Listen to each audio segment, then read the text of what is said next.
Қайырлы күн, қымбатты достар, ханымдар мен мырзалар, қадірлі қонақтар. Бүгінгі сүйкімді әже байқауына қош келдіңіздер.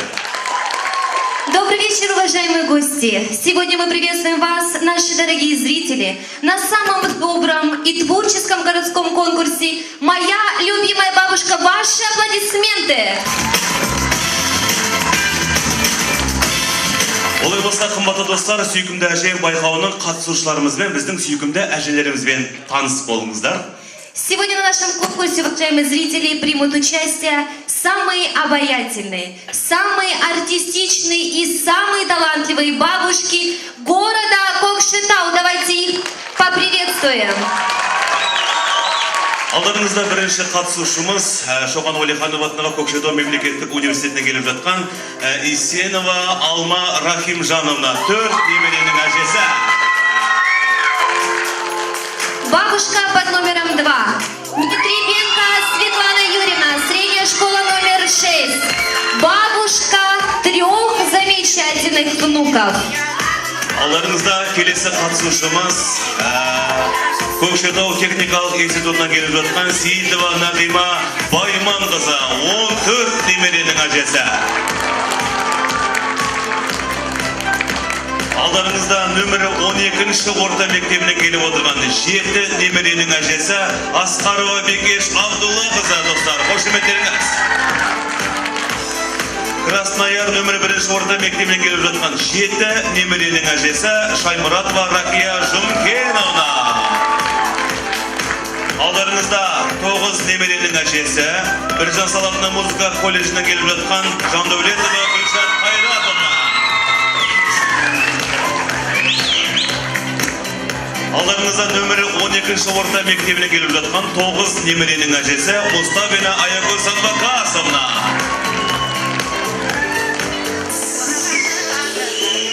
Алдарыңызда Баймағыбетова Анар Ермековна. Берлинская модель городская библиотека. Бабушка 7 замечательных внуков. Алдарыңызда Сабитова Зарлық Мұхушевна, нөмір 12-ші орта мектебі келіп отқан 3 немеренің әжесі, достар. Қошеметтеріңіз.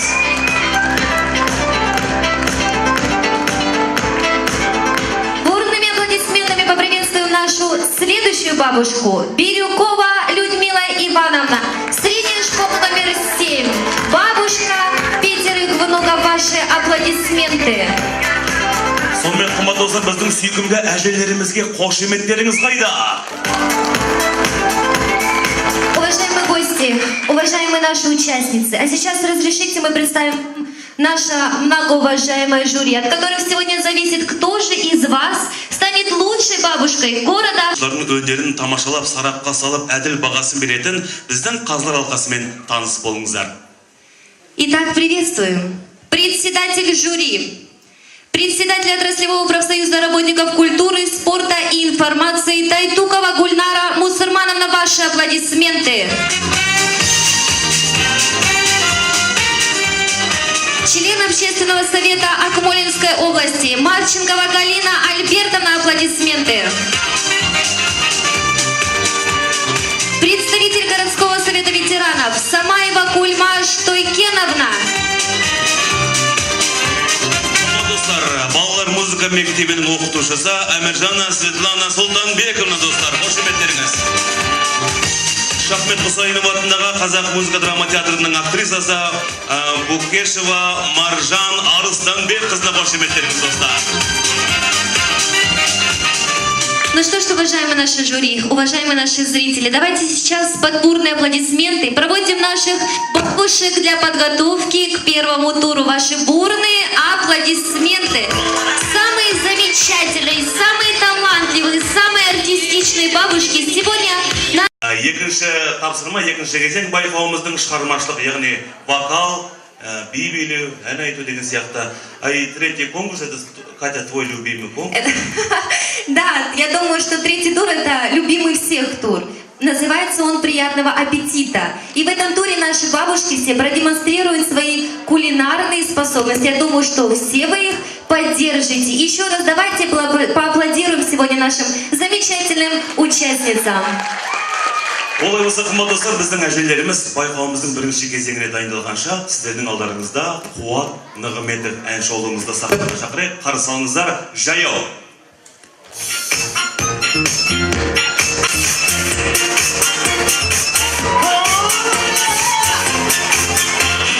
Жаяу жүремізде, өмір сүремізде, аралды ашпасын, ойнасамасын. Алыс емес сауында жаяу, сен жеткен ауылға, қара келемін жаяу тағы, жүрек күз-күз-күз-күзінен қамда, дауыл суық жауға.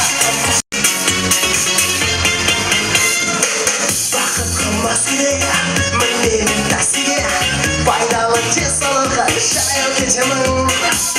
Көшеге жетемін, ойланып өтемін, асықпай арманымды қуып жетемін.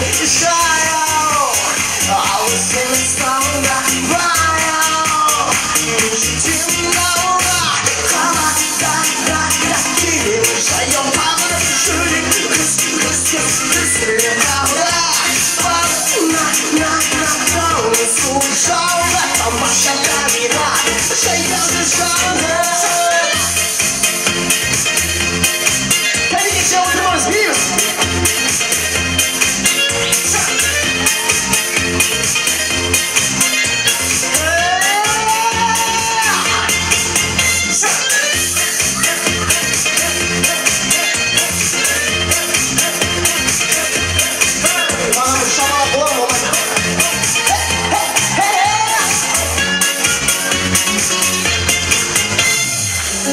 Жаяу жүресің бе, ойнап күлесің бе, аяқ сүрінбесің ашық жолында.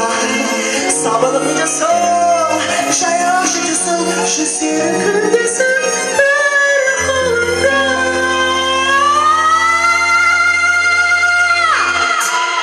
Қалада келемін жаяу, жүрек күз-күзінен қамда. Дауыл суық жауға, тамаша табиғат, жаяу жанында. Келемін жаяу тағы, жүрек күз-күз-күз-күзінен қамда. Дауыл суық жауға, тамаша табиғат, жаяу жанында.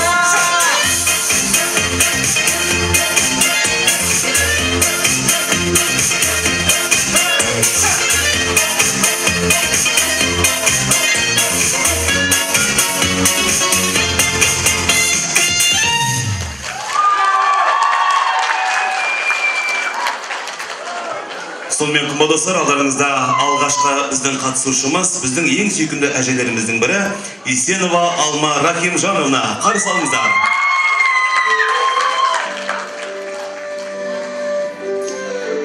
Қайырлы күн, құрметті қонақтар, сүйкімді әже.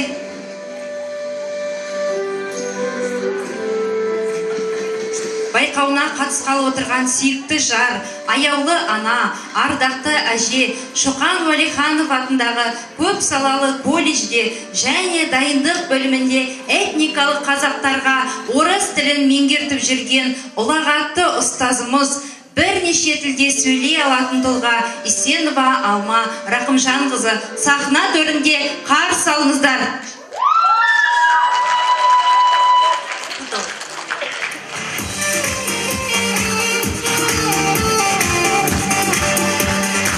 Қайырлы күн, Сайн Байцгану, Дажья Шангау, good evening, добрый день.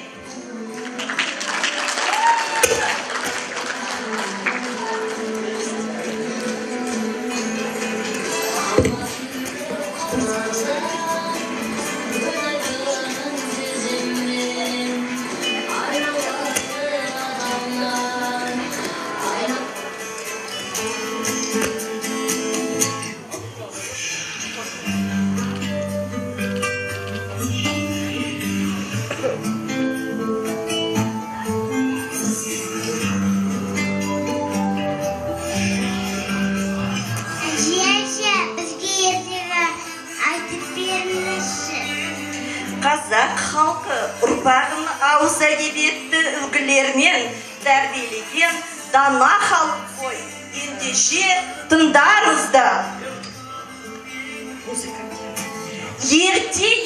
Ертеде, омбы деген өлкеде, 57 жылдың күзінде ұстаздар династиясында Баймановтар әулетінде жұлдыздай жарқыраған қыз бала дүние есігін ашыпты.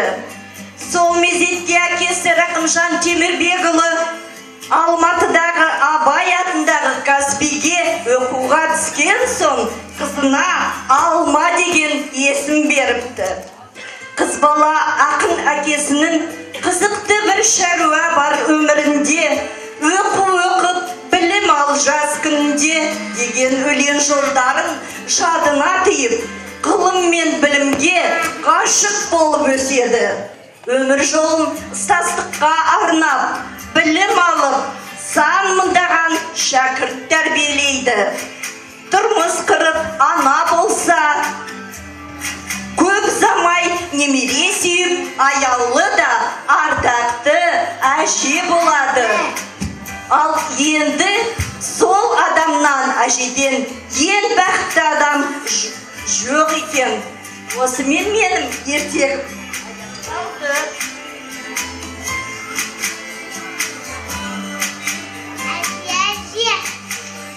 Бұл ертегінің басты үлкенсінді ол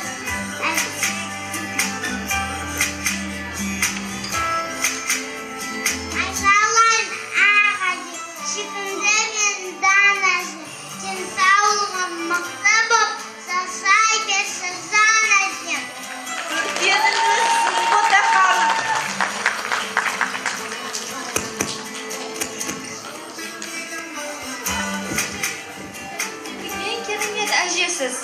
I love you so much, my grandma. You are the best in the world.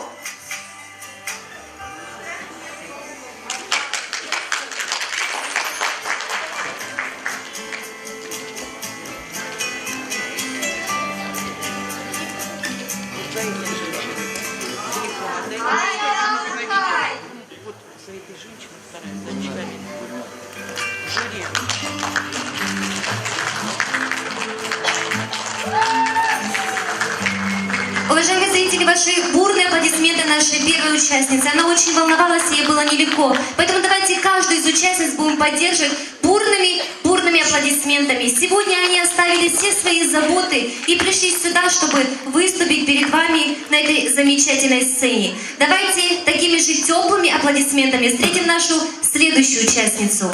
На сцене Нетребенко Светлана Юрьевна, средняя школа номер 6. Сегодня Светлану Юрьевну поддерживают очень горячие зрители. Давайте еще громче поаплодируем.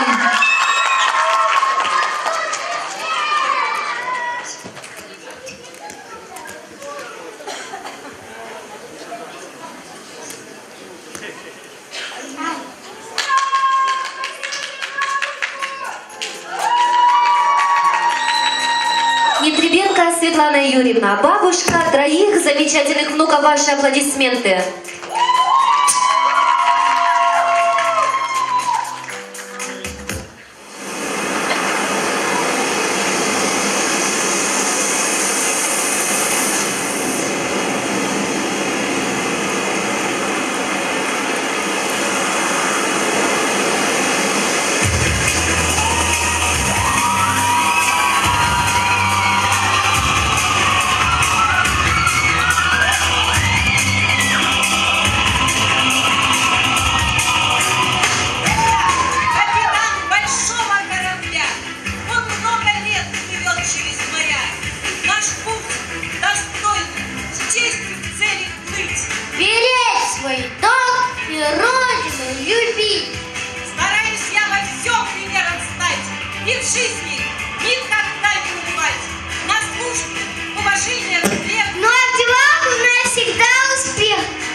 Ну а плавание мы крепко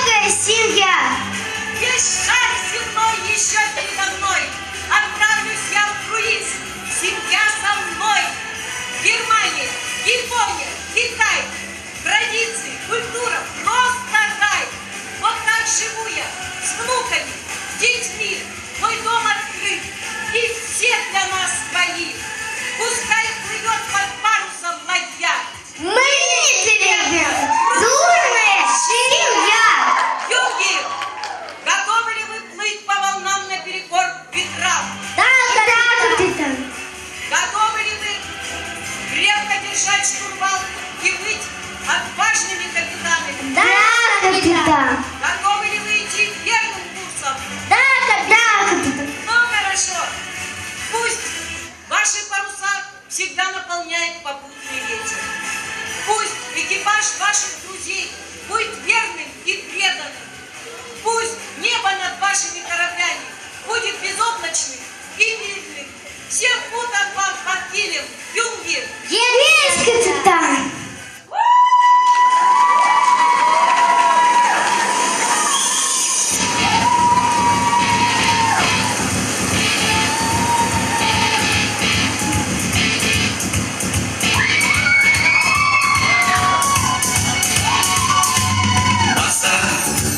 Хватит без дела шататься.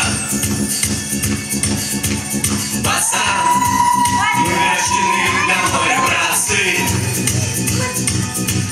Мы не из тех, кто в тихой, как в раю. Солнце на брызгах соленых искрится. Ветер лечит по лицам и наполняет собой барскую грудь. Море зовет другие страны, волны волнуют океаны. Нам надо знать, как у света на краю. Жизнь так прекрасна, без приключений, берег не стоит огорчений. Но мы там без страшки не уснуть. Море, солнце, небо, волны, шаги, парус. Ты свежий ветер, и чай, небо и звезды. Море и солнце, небо и волны, чайки, парус. Ты свежий ветер, и чай, небо и звезды. Ваши аплодисменты. Нетребенко Светлана Юрьевна, средняя школа номер 6.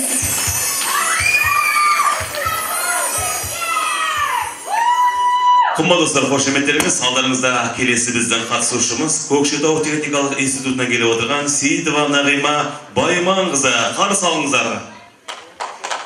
Давайте встретим бурными аплодисментами следующую участницу.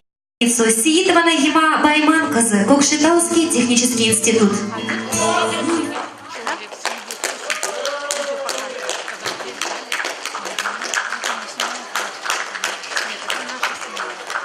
Аузымда бір алла мен калима, жүрегімде тек жақсылық қағида.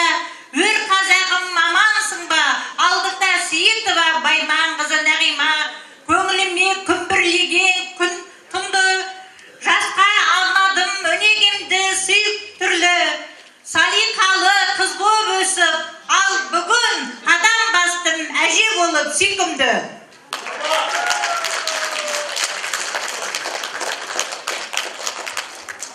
Қымбатты достар, қошеметтеріңізді аямайық. Алдарыңызда келесі біздің қатысушымыз нөмірі 12-ші орта мектебіне келіп отырған 7 немеренің әжесі Асқарова Бекеш Абдуллақызы. Қарсы алыңыздар.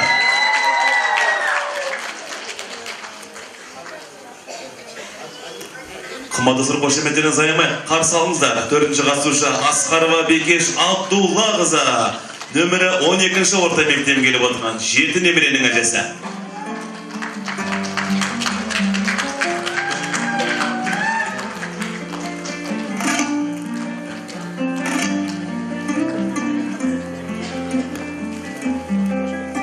Сәлеметсіздерге. Мен Асқарова Бекеш Абдуллақызымын. Менің 4 балам бар, 7 немерем.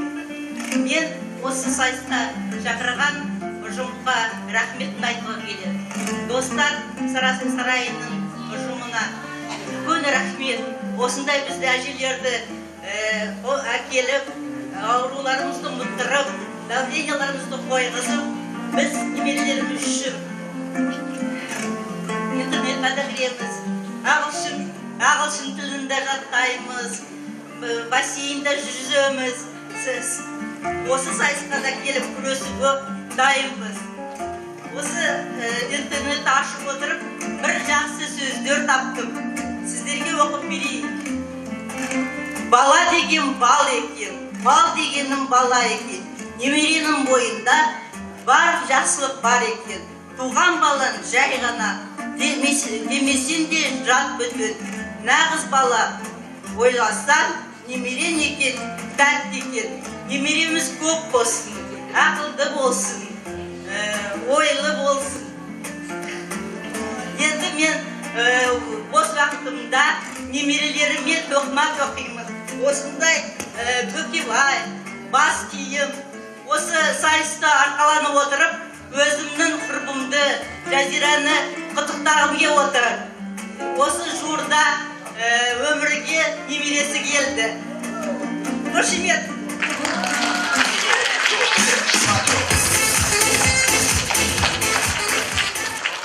Міне 40-нан шығарғанда кеудеше тоқып келдім. Көз тимесін деп әдемі тасты түймелер қадап қойдым. Бұрын біздің әжелеріміз күміс, әдемі түймелер қадаушы еді. Сол әжелердің ары қарай біз дамытып жатырмыз. Немерелеріміз бақытты болсын.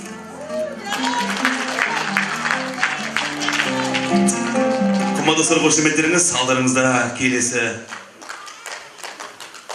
Біздің әшемізге қошемет құрметтеріңіз аямайды достар. Алдарыңызда келесі қатысушымыз Шаймұратова Рахия Жұмкен қызы. Краснояр 1-ші орта мектебіне келіп отырған біздің әшемізді қарсы алайық.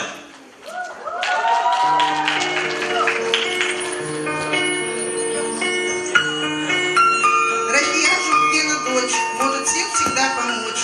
Много в ее сердце пламя, свет в делах самопознания, педагог, психолог, мама, это лишь час панорамы. И воспитывает внуков в цвете всех природных внуков. Все в любовь объединив, прорастает позитив. Любит жизнь, семью, детей, понимает жизнь людей.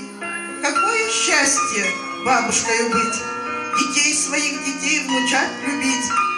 Прижмется теплым маленьким гнездом, и в горле от волнения встанет ком. В душе зажжется светлый огонек, готова мир сложить у детских ног. Жизнь обретает смысл, звенит струной, а на душе и радость, и покой. Какое счастье бабушкой быть и с внуками жизнь начала повторить.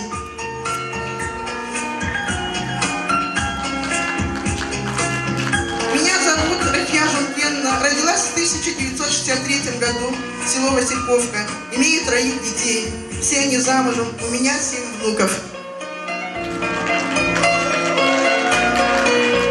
В 1986 году окончила Кокчетавский педагогический институт имени Чуханова-Риханова.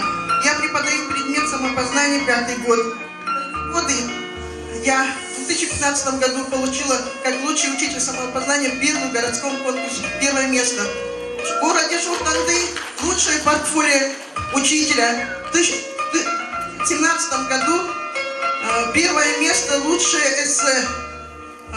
Значит, я зажигаю, я здесь в школе, чтобы зажечь сердца детей.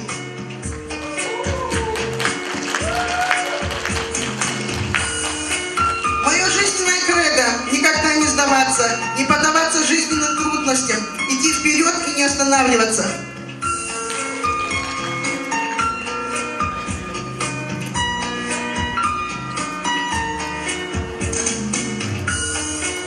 Когда в 2014 году ушел самый близкий человек, я думала, жизнь остановилась, но рядом со мной были дети, внуки, близкие, друзья. Когда уходит близкий самый, родной, любимый человек, весь мир предстанет горькой дремой, где все чернеет, даже снег. И никогда, ничем на свете, тепло их рук не заменить. Пока вы живы, не скупитесь, родным любовь свою дарить.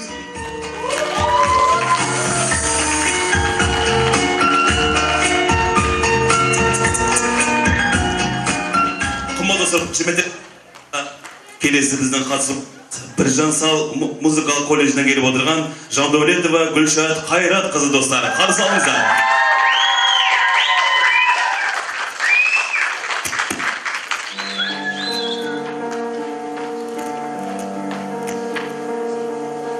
Армысыздар, көкшелік ауылдастар, ағайын, әріптестер, қауымдастар. Бар өнерді арқалап, арқадағы сайысына келдік, біз жалын бастар. Қолдау білдір, кәнекей көрерменін, бағалайық бәрінің өр еңбегін. Ұстазымын жалынды оқытатын, Біржан Салдай колледждің өрендерін. Табылады жанымнан төрт құлыным, қияр кезел болғанда әр уақытта. Сездіреді шуақтың бал шырының, шүкір етем, қолымда бар уақытқа.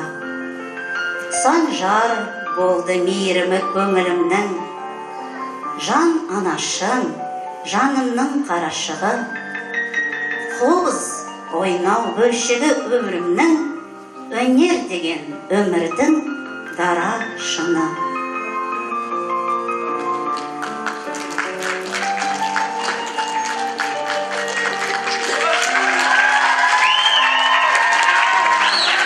Қымбатты достар, қошеметтеріңіз, алдарыңызда келесі жеміс нөмірі 12-ші орта мектебінен келіп отырған 9 немеренің әжесі Мұстафина Аягөз Садвақасовна. Қарсы алыңыздар.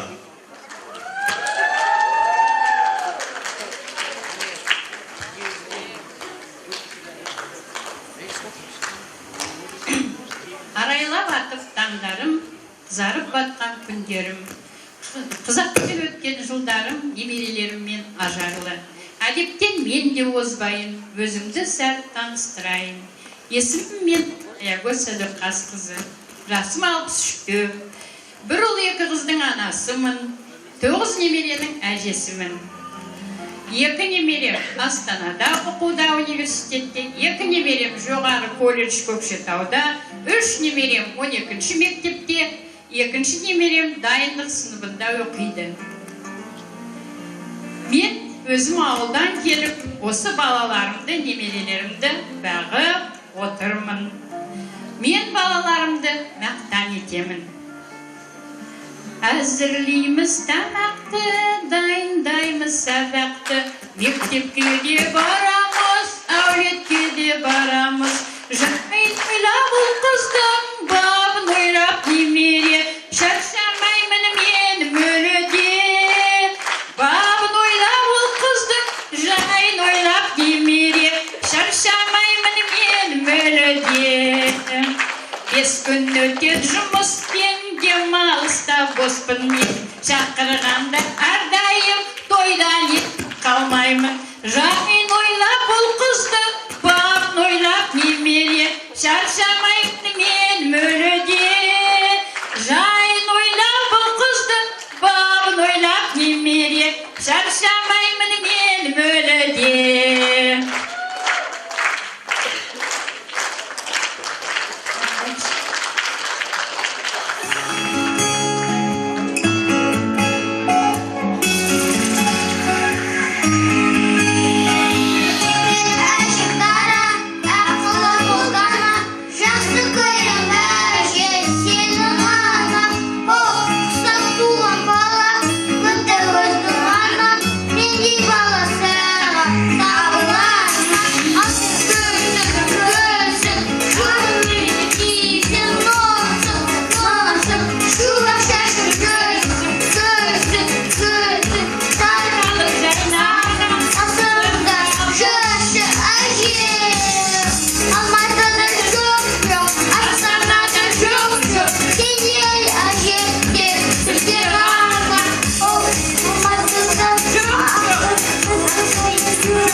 достар, қошеметтеріңіз қайда? Ду қол шапаларды қойыңыздарша.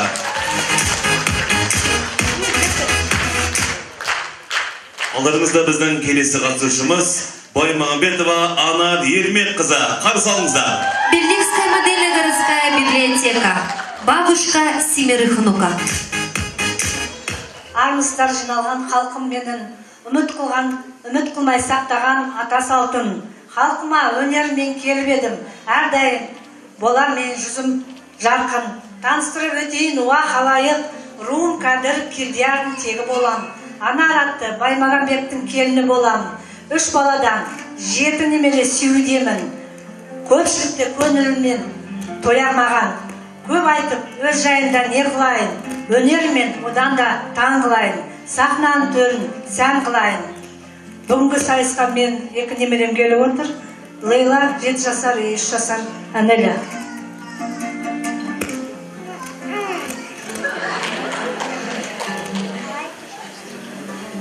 Жем саясында ержеттім. Аялы ақ бесікте тербетілген әжімдей ақниет абзалында таппаймын. Айналсам да жер бетінен. Қашан әрте тұрады, тынын тапай бұзырсын. Маған тамақ қосылып, сұрады ішім.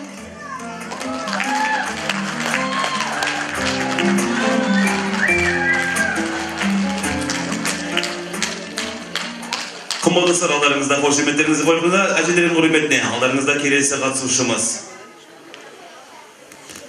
Сабитова Зарлық Мукашынан ортаға қошеметпен алдырайық. Нөмір 2 орта мектебі. Қарсы алыңыздар.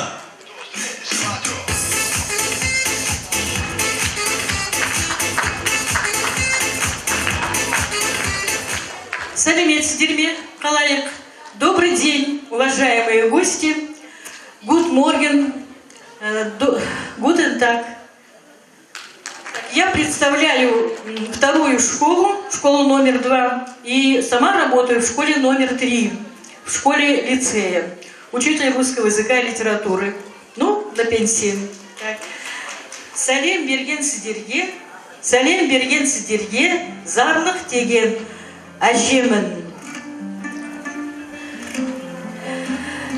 Күлім деген жиенім, аружаным бар менің, зейнеттегі ұстазбын, жапырағым жайқалған, от басым бар менің, ұлым Дархан, қызым Арай, оқушыларым да бар талай, Ануар мен Аружан өсіп жатыр жарқырай. Сіздерге бәріктеріңізге тілейтінім тек қана жақсылық, аспанымыз ашық болсын, жүрген ақ жол болсын, тек қана өмірде жақсылық, тәтті өмір болсын бәрімізде деп.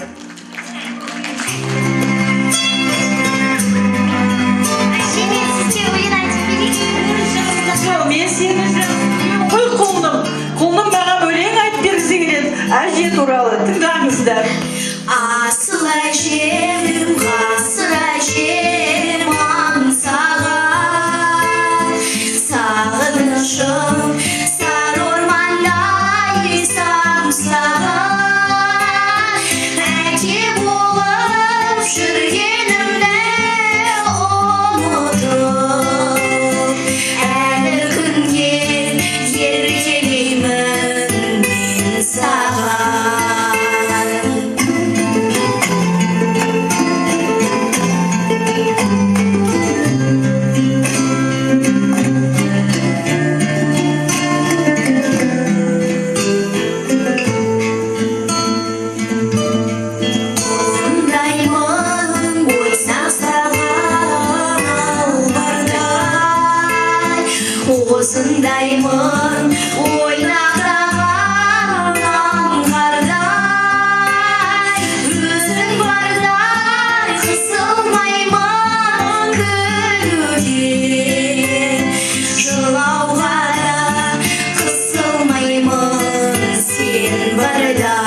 Қымбат достар, қошеметтеріңізді аямайық. Ду қол шабаларды қойыңыздаршы.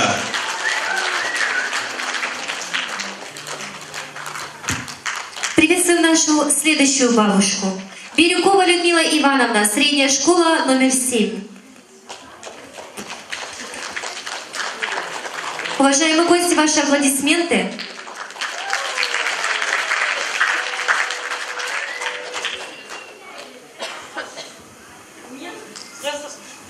Қайырлы күн, құрметті қауым. Мен қызымын Иванның Бирюкова Людмила деген атым бар. Орыс тілі мен әдебиеті ұстазыма.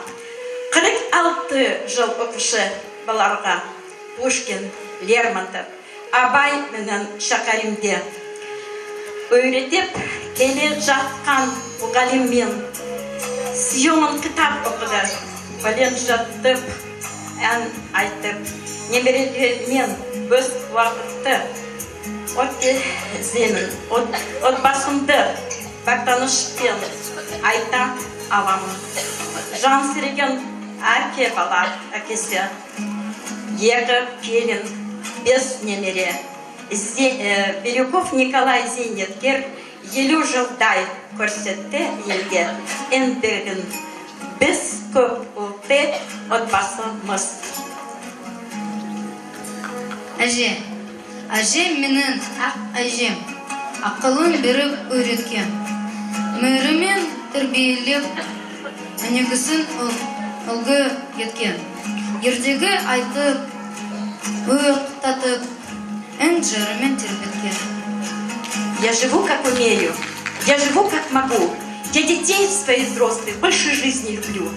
Ни о чем не жалею, ничего не скажу. И врагов не имею, и с людьми я дружу. Но а Бога прошу я каждый день об одном, чтобы дал детям здоровья и достатка во всем. Материнское счастье были в дети людьми, чтобы они все сумели, чтобы они все смогли.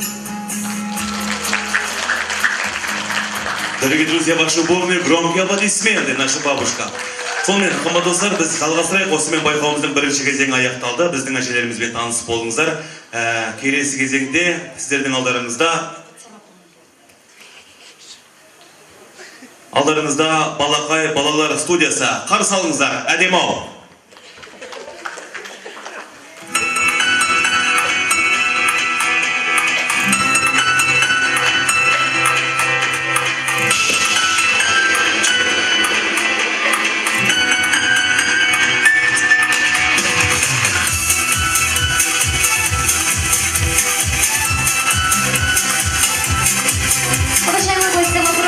Прощения за наши технические неполадки.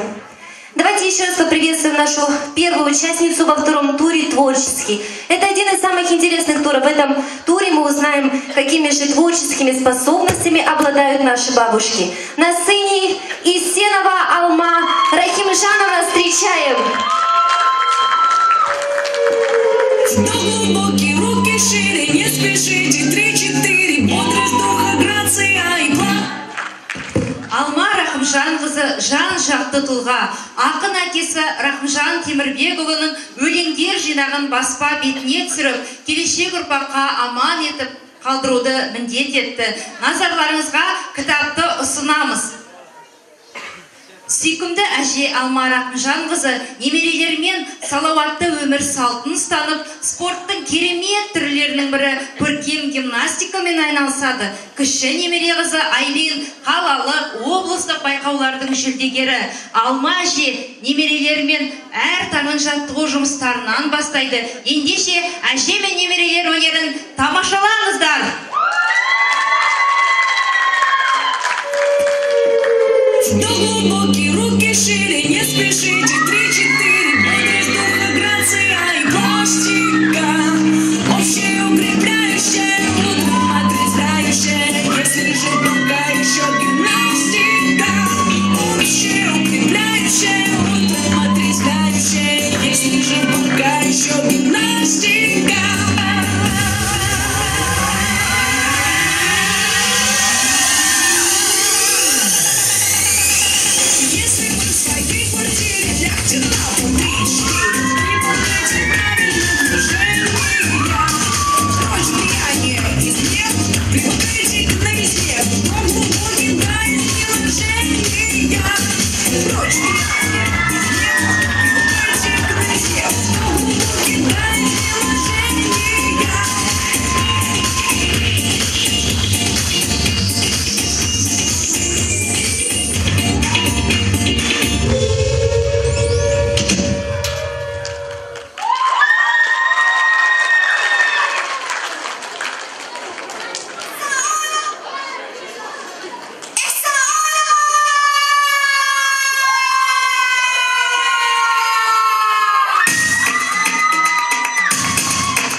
Кем достар, қошеметтеріңіз аямай. Ду қол шабаларды қойыңыздар. Біздің әжеміз дайындалғанша сіздердің алдарыңызда Әуелбек Шахма, Айдана Жантасова. Қарсы алыңыздар.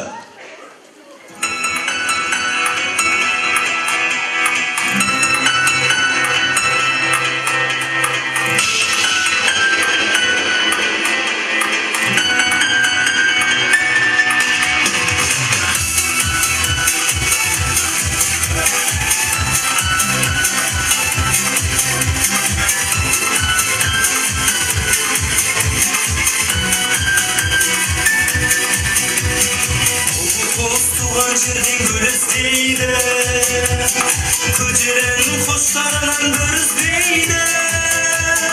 Келесің гүл боп еркем көз алдымда, өзіңді мен іздемей кім іздейді. Ardında mахаббатын шырай керек, шын сүйген азабына шыдайды. Ән айтам арнап саған ұнайма деп, әйтем ол мені сүйсең ойма деп. Арманымның нұры, ақындықтың сары, жүрегімнің жары. Көңілімнің сазы, өмірімнің жазы, қайда жүрсің әдемі.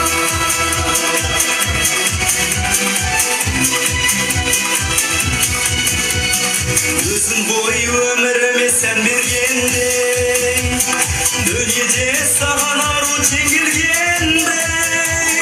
Сәулем ау сен келесің көз алдыма, ақтайын самал жермен тербелгенде. Жаным сен аңсамай көз алар ма, өзгелер сені мендей сез алар ма. Ақ толған жағалауға асыққанда, айым ау сен келесің көз алдыма. Арманымның нұры, ақындықтың сары, жүрегімнің жары.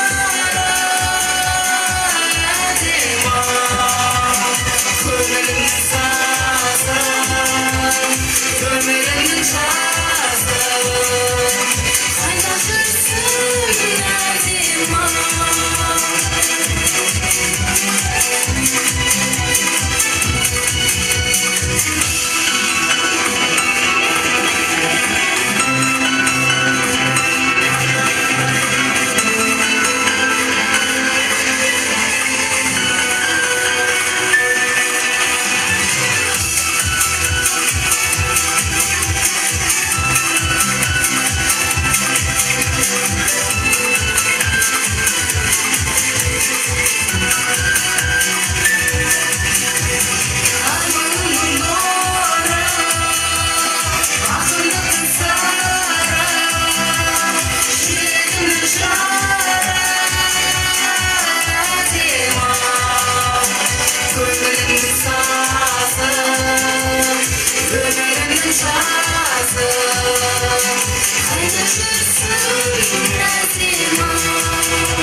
Әуелбек Шахман, Бибигуль Жантасова, ваши аплодисменты.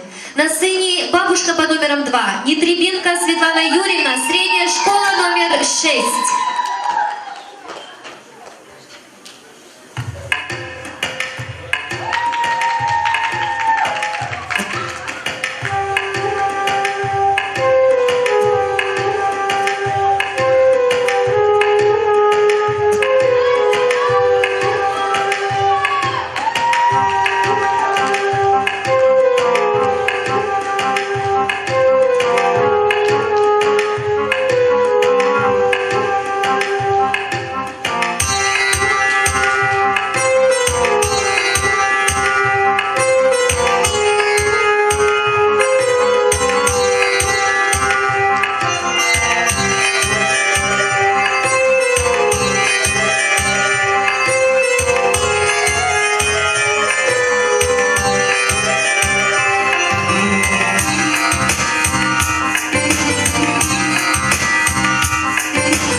аплодисменты. Нетребенко Светлана Юрьевна.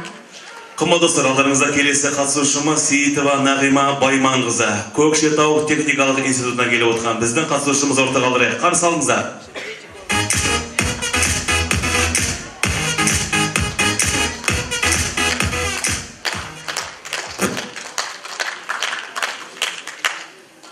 Өлеңді қабылаңыздар.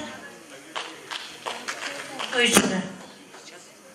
Тауда өстер бөлдірген, тәттілігін кім білген, кеше туған баланың, ер жеткенін кім білген. Уға янымыз, арпа бидай дәніміз, уға гайды бәні салысақ, жарыспай мол сәніміз. Уға гайды бәні салысақ, жарыспай мол сәніміз.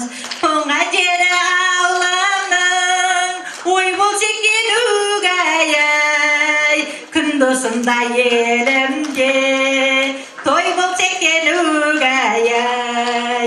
Уға янымыз, арпа бидай дәніміз, уға гайды бәні салысақ, жарыспай мол сәніміз. Уға гайды бәні салысақ, жарыспай мол сәніміз. Қора сұлу көрінер, малы болса уғай-ай, жігіт сұлу көрінер, бойы болса уғай-ай. Уға янымыз, арпа бидай дәніміз, уға гайды бәні салысақ, жарыспай мол сәніміз. Уға гайды бәні салысақ, жарыспай мол сәніміз. Мұндай баған өлеңді қайда айтамыз уғай-ай, әжелердің сайысы емес пе екен уғай-ай. Уға янымыз, арпа бидай дәніміз, уға гайды бәні салысақ, жарыспай мол сәніміз. Уға гайды бәні салысақ, жарыспай мол сәніміз. Рахмет.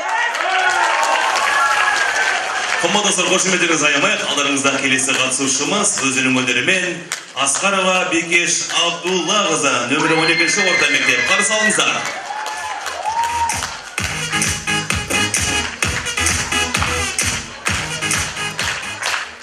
Дорогие зрители, я хочу вам спеть песню из моей молодости. Поддержите.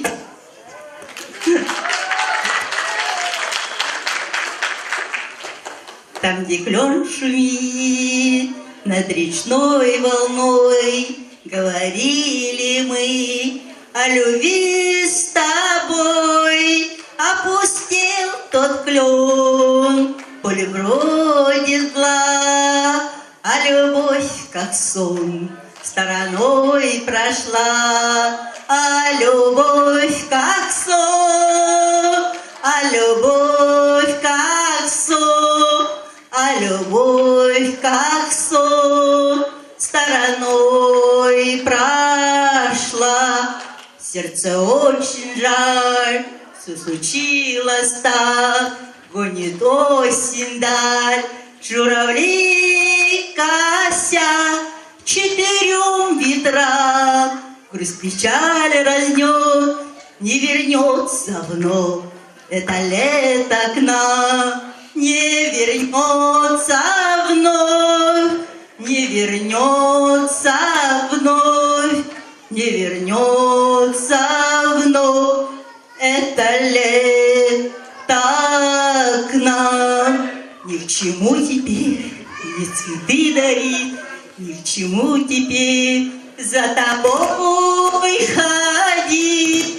Ты любви моей не смогла сберечь, поросло травой место наших встреч, поросло травой, поросло травой, поросло травой место наших встреч.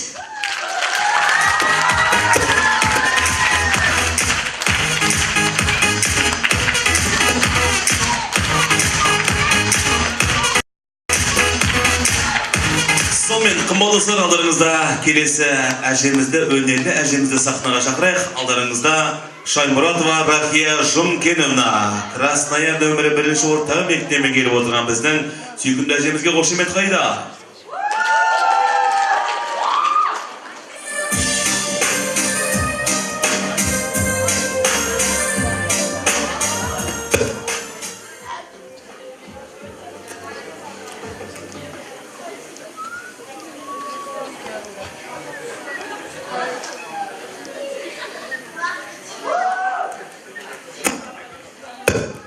Когда горит огонь домашнего очага, к нему со всех сторон родные, близкие, дети, внуки.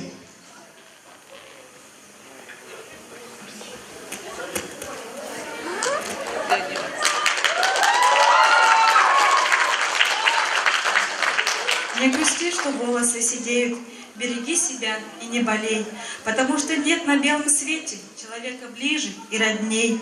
Стараешься казаться строгой, но складки горечи видны. Глядишь с тоскою и тревогой на пряди первой седины. И не года спешат, а даты, и ты немного смущена.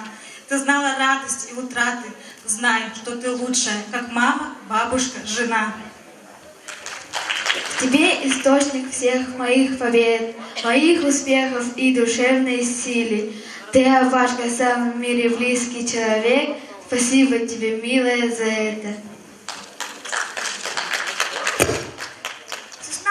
Апашка для меня. В ней чуткая чистота сердечная, готовность похвалить, понять, простить, твоя любовь, терпение бесконечное.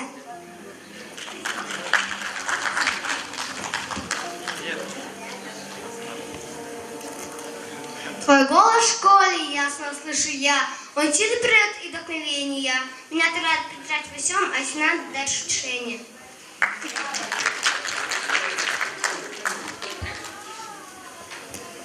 Моя лучшая Апашка, я тебя люблю со всей силы. Ты моя, люблю тебя. Я скучаю по тебе.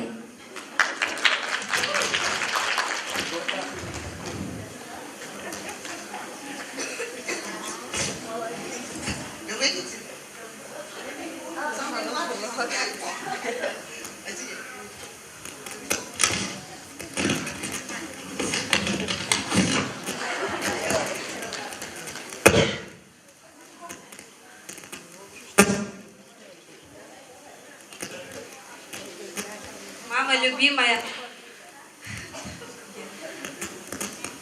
самая лучшая Апашка, мама в первую очередь. Когда не унывай, мы всегда с тобой, твои внуки, дети, близкие, все, кто пришел поболеть за нас. Всем огромное спасибо. Апашка, ты лучше всех.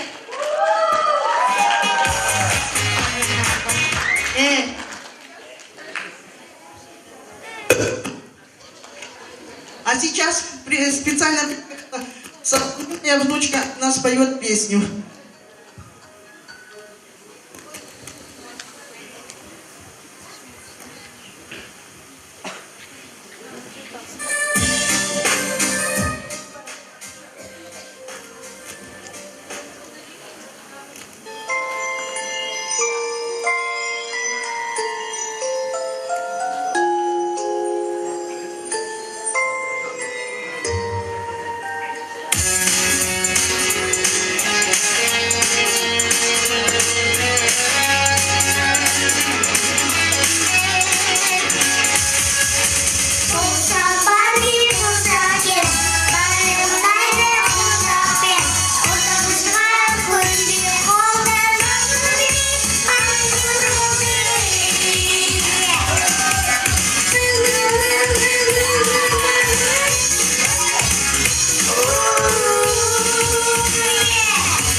никогда не погаснет. Мы хотим с вами спеть родительский дом, который все знают, если что, можете тоже подпевать.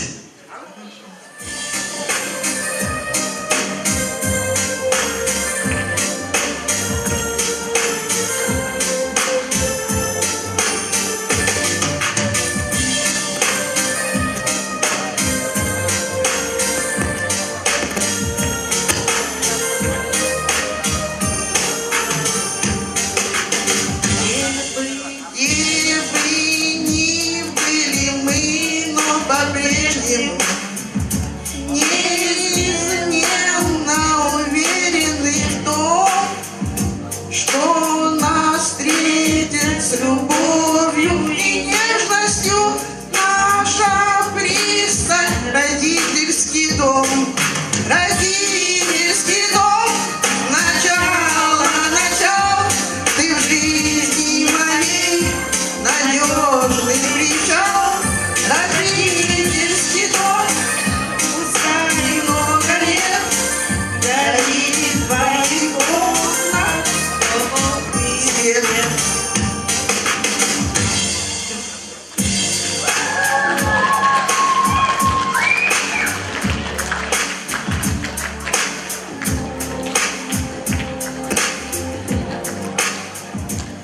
Қымбатты достар, қошеметтеріңіз аямай, қалдарыңызда біздің келесі қатысушымыз өзінің өнерімен Жандәулетова Гүлшат Қайратқызы, Біржан Салатына музыка колледжі. Қарсы алайық.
Қымбатты достар, қарсы алыңыздар. Өзінің өнерімен алдарыңызда келесі қатысушымыз Мұстафина Аягөз Садвакасовна нөмірі 12-ші орта мектебе келіп отырған біздің қатысушымызға қошемет қайда. Қарсы алыңыздар.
Достар, алдарыңызда келесі қатысушымыз Баймағамбетова Анар Елмер қызы достары. Қарсы алыңыздар.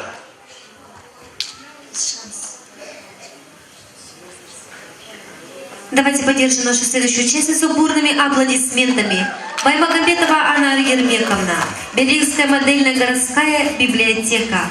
Бабушка 7 замечательных внуков.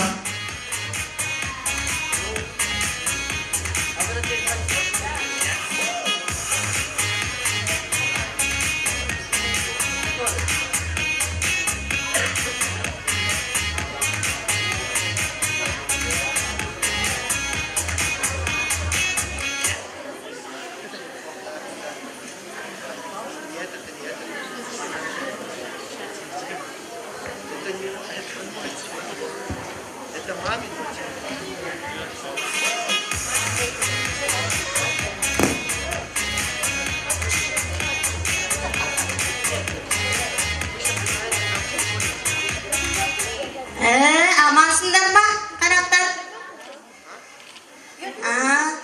Я же по телефону разговариваю. Шығып келеміз. Ой, күндер болсын. Ну, я же по телефону разговариваю. Алсың. Бүгін сәті түсіп, өзіңе келіп отырмын. Рахмат, балам. Бүгін ерке қызым мынау немерем 7 жасқа алған, мынау күміс сырғалып еді. Өзіңнің емің бар дейді. Сол құлағын тесіп берсең дейді. Сырғаны әдемі екен. Қазағымның нақыл сөзі бар ғой. Қыз есейіп жетілген соң, құлағын тесіп, бірмелі көйлек кигізу ата-ананың парызы дейді. Тесем, тесейін. Келе ғой. Қызым, келе ғой, апаңның қасына отыр, кел. Ой, құлыным сол, кел. Отыр, апаңның қасына отыр. Құлағын тесіп берсін.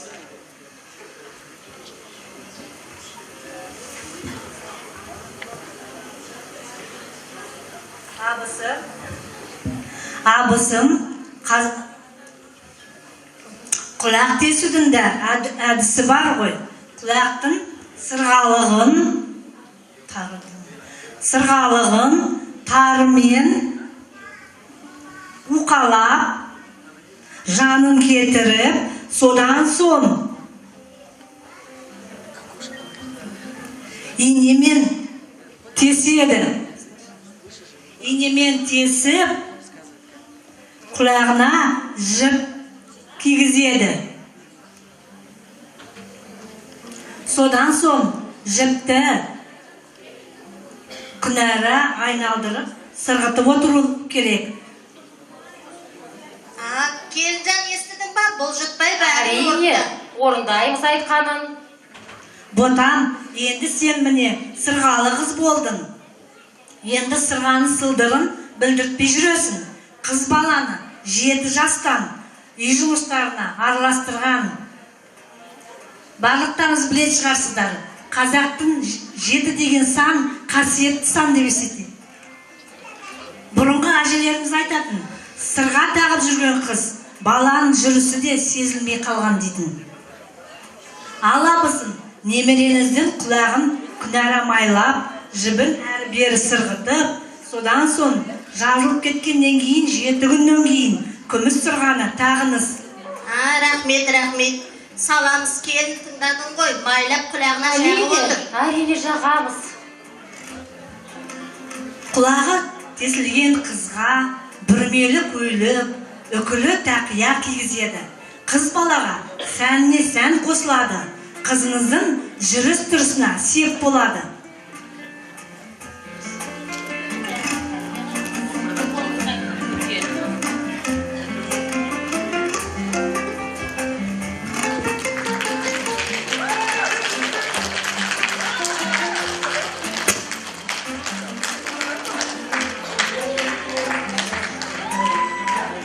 Құтты болсын мынау сырға. Мынау құлақ тескен бір кішкене ғана сыйым бар еді. Қолымдағы күміс білезікті қолың жеңіл болсын деп қолыңа салай. Жалтыратып тағып жүр осы күмістей. Ал құлыным. Рахмет. Болсын құлыным. Мен de өз қызымды құттықтап қояйын. Бақытты бол.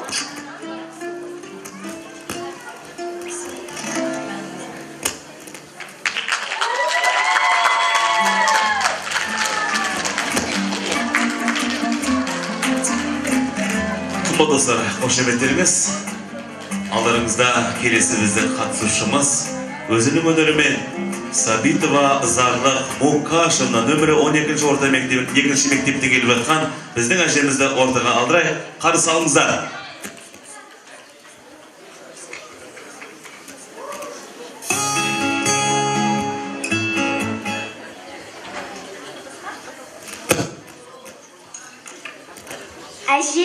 Әже, сен қайдасың?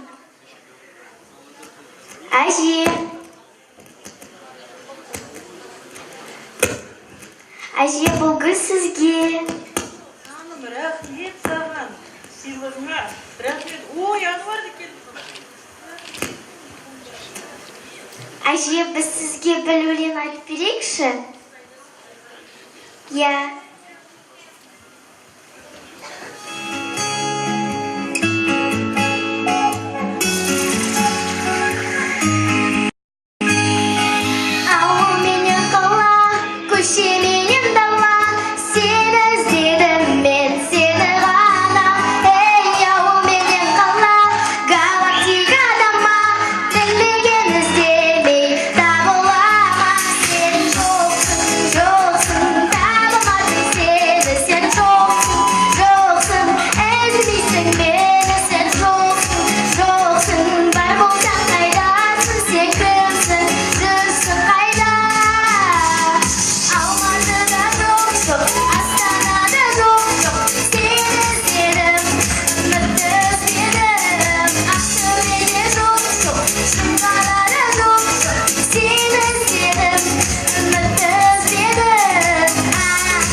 Аружан Сүлейменова, халықаралық республикалық байқауларымыздың жеңімпазы. Қошеметтеріңіз. Анда барым жоқ, мында барым жоқ, сені іздедім, үмітті іздедім. Анда барым жоқ, мында барым жоқ, сені іздедім, үмітті іздедім. Алматыда жоқ, Астанада жоқ, сені іздедім, үмітті іздедім. Ақтөбеде жоқ, Шыңғалада жоқ, сені іздедім, үмітті іздедім.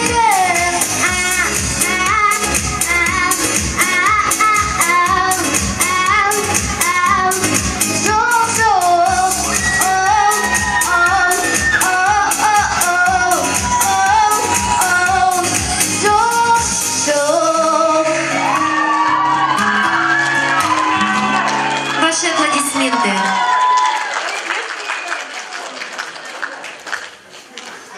На сцене наша следующая участница. Бирюкова Людмила Ивановна, средняя школа, номер 7.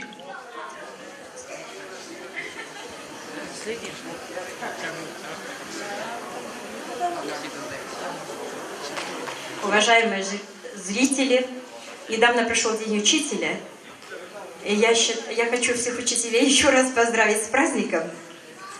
И я считаю, что в каждой семье родители, бабушки, дедушки, учителя.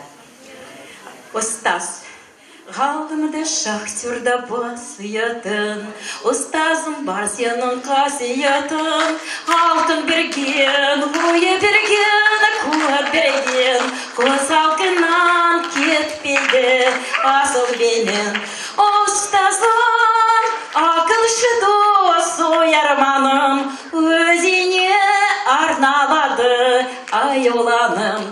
Ұстазым, ақылшы дос, ой арманым, өзіне арналады аяуланым. Ұстазым бар сенің ұмыт алман, нар албес өзінің дары салған, өзін менің ұтты ғой қысы жазы, күтті болсын аялы ұстаз апай. Ұстазым, ақылшы дос, ой арманым, өзіне арналады аяуланым. Ұстазым, ақылшы дос, ой арманым, өзіне арналады аяуланым.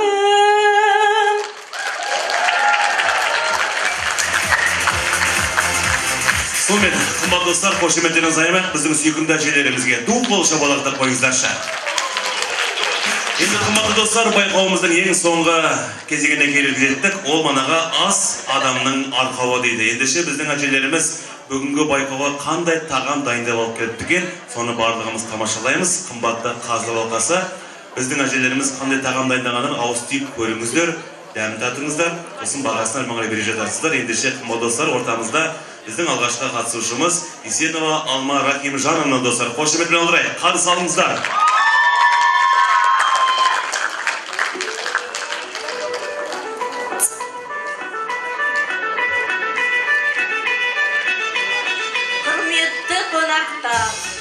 Әділ қазылар алқасы, сіздерге бүгін ұсынғалы отырған тағамым кісәнән деп аталады. Қазірде бәліш немесе мәліш деген аттары бар. Осы тағамның тарихына тоқталсам, мен кішкентай қыз кезімде сүйікті анам осы тағамды ерекше сезіммен дайындаушы еді. Бұл тамақты дайындау үшін мынандай ингредиенттер қажет. Ең бірінші, ынтымақ пен ақ ниет. Екінші, жылылық пен махаббат. Үшінші, бірлік пен береке. Сіздерге өз қолыммен дайындаған асымнан сіздер ауыз тиіңіздер. Астарыңыз дәмді болсын. Ваши аплодисменты. Мы приглашаем следующую нашу участницу, Нетребенко Светлана Юрьевна, средняя школа номер 6. Мой торт так и называется «Бабушкина сказка». Его просто обожают все мои 3 внуков. Украсила я его имбирным печеньем с фигурками любимых мультяшных героев внуков. Рецепт торта прилагается на этой табличке, на которой написано «Добро пожаловать». Добро пожаловать в гости к бабушке Свете. Угощайтесь, уважаемое жюри. Приятного вам аппетита. Ваши аплодисменты бабе Свете.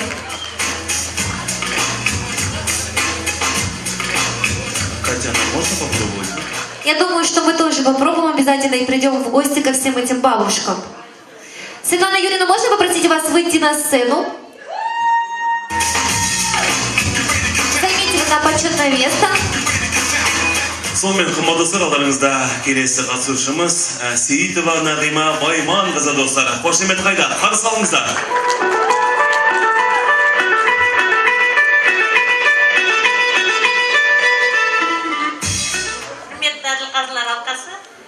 Ежеден келе жатқан қазағымыздың тағамы ғой.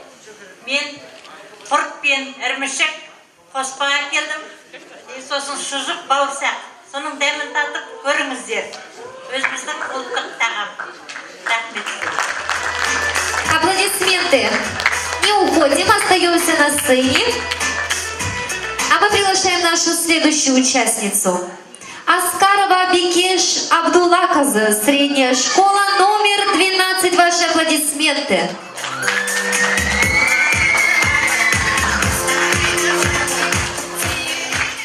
Әже бауырсақ самсасымен қуантады немерелерін.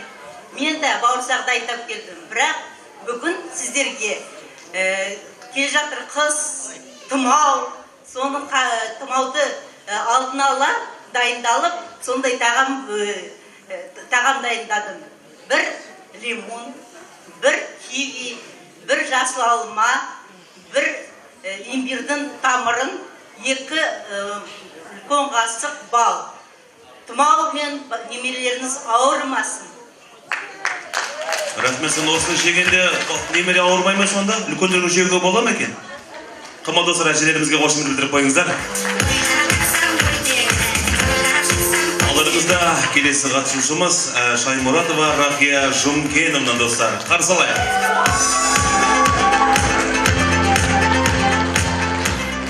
Я вообще очень занятый человек, потому что я и мама, и бабушка, и классный руководитель. Вон болеет за меня мой класс 10-й. Но по вечерам я всегда, когда собираются ко мне родные и близкие, они все ждут мое фирменное блюдо. Курица запеченная. Приятного аппетита! Аплодисменты. Огромное спасибо сегодня нашим бабушкам. Они очень старались, поэтому давайте их будем поддерживать громче.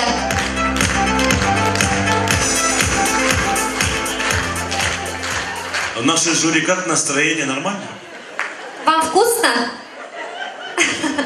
Рахмет достар, біз әрмаңырай жалғастырайық. Алдарыңызда келесі біздің сүйкімді әжеміз Жандәулетова Гүлшат Қайратовна. Біржан Сал музыка колледжінің келіп жатқан әжеміз. Сіздердің алдарыңызда банановый творожный торт. Мен немерем бананды өте жақсы көргесін, сүйсініп осындай тортты жақсы көреді. Ондай тәтті де емес, бір жақ өте дәмді де, пайдалы. Аз болсын.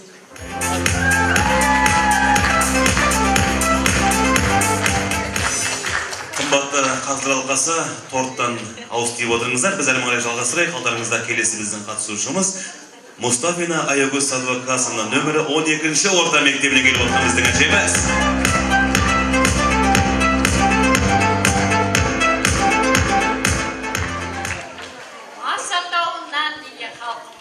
Сондықтан мен бауырсақ пісірдім. Домалақ қашып кетпесін деп 4 бұрышты қылдым. Бауырсақ пен қуырдақ халқымыздың құрметті қадірлі асы. Сіздердің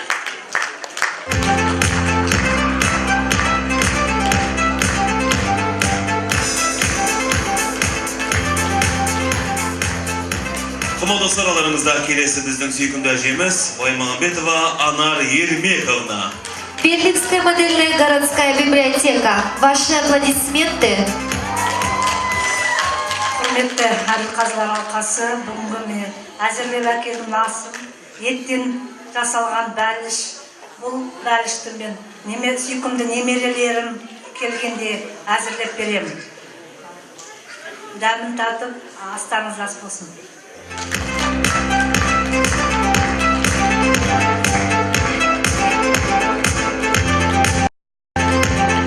Сонымен қымбат достар, армаңырай жалғастырайық. Алдарыңызда келесі біздің қатысушымыз нөмірі 2-ші орта мектебіне келіп отырған Сабитова Зарлық Мукашевна достары. Қарсы алыңыздар.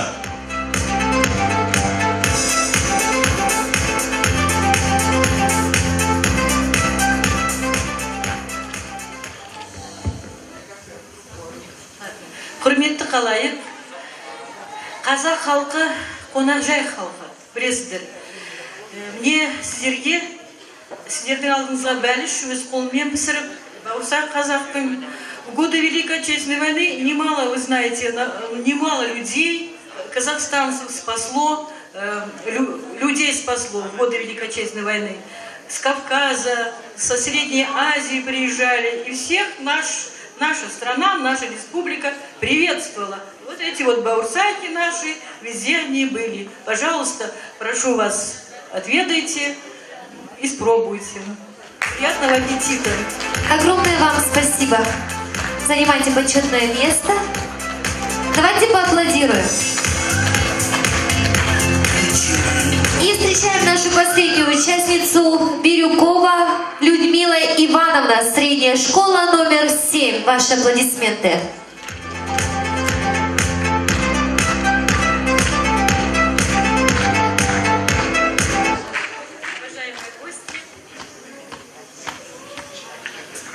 Уважаемые гости, я рада видеть вас в моей столовой, в моей кухне. Я очень люблю готовить, особенно печь. Печь пирожки, поскольку дети, внуки приходят, и пирожки пеку разные. Вот. Люблю печь блины, люблю печь бурсаки, поскольку я живу в Казахстане и изучаю казахский язык. Нужно знать свой государственный язык. Это не веление времени, это дело чести. И поэтому я пеку баурсаки, варю бешпармак. Вот. Стараюсь, чтобы это было правильно. Кошки денеждер, ас болсын.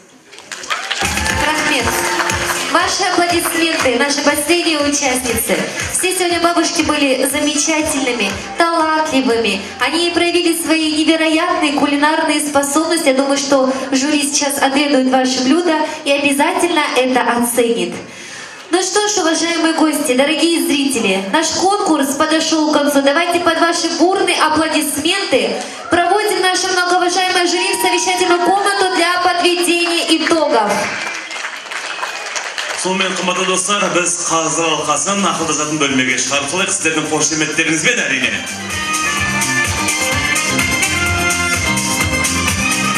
Еще раз бурные аплодисменты всем участницам. Пожелаем им сегодня ни пуха, ни пера.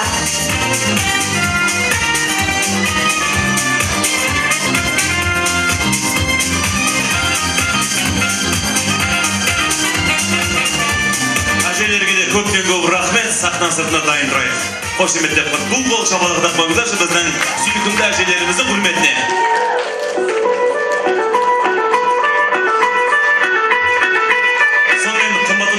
Біздің қазы алқасы өздерінің шешімін шығарғанша алдарыңызда Қуат Нығыметов әнші олдарымызды орта қалдырайық. Қарсы алыңыздар.